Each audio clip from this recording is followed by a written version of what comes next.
Okay, now this is done. What about, okay, P out is now known. Okay, P out is known. What about PDC? Okay, what about the PDC, which is the DC quiescent power? So I can write this straight away, the ratio, the product of two, okay, ICC and VCC. What is the value of VCC? VCC is 12 volts from here. Okay, VCC is 12 volts. What is the value of IC? Okay, now remember, IC I don't know. Okay, IC I don't know. Now I need to find IC, okay, which is collector current. Okay, now remember, the collector current, okay, the collector current will be a current that flows, okay, from this part, because this is your terminal transistor or load part. Okay, so we need to find AC IC current. Okay, IC current, which is basically what, which is over here. So this PDC, this current times the VC, okay, VCC is going to give me the power, which is your DC power. Okay, because this one we are interested now in this part. Why? Because this is connected to the load, right? Okay, so no need to go again over here. This is the driving amplifier, remember, so we don't need to find IC over here. Okay, now how can I find, okay, so how can I find IC? So if I find IE some, okay, if I find IE, so this is approximately equal to IC.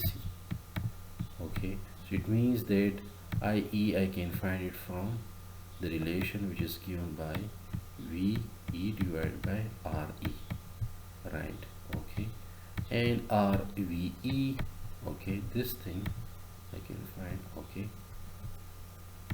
okay, okay, further this VE I can find it from the relation that VB, okay, the same thing, is equal to, okay, VBE, okay, VBE plus, okay, plus VE.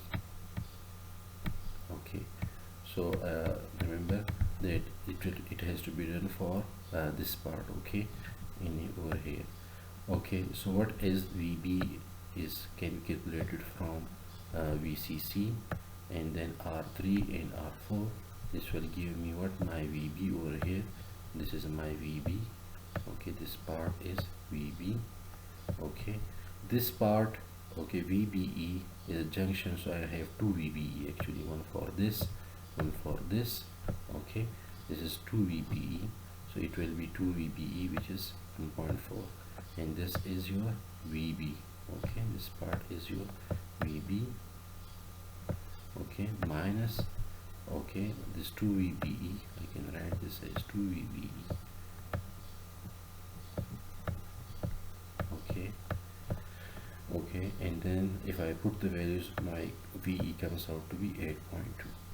okay, so from here I can find the current over here, which is 0.25 ampere. So it means that IC this times multiplied by this VCC, I will get what? I would get power, which is 3 watts. Okay, so it means that two powers are now known. One is the P out, okay, okay, and the other is the PDC, which you just find out. So you just calculate it. So you put the values, you will get efficiency of 0.04, which is actually equal to 4%. 4%. So again, this is not for this configuration. Again, it is not a good amplifier. Why? 96% of your power is being dissipated as heat is being lost. So that's why we say class A amplifier is good to start with. Okay, but since its efficiency, the losses is are greater. Maybe the power P out can be good.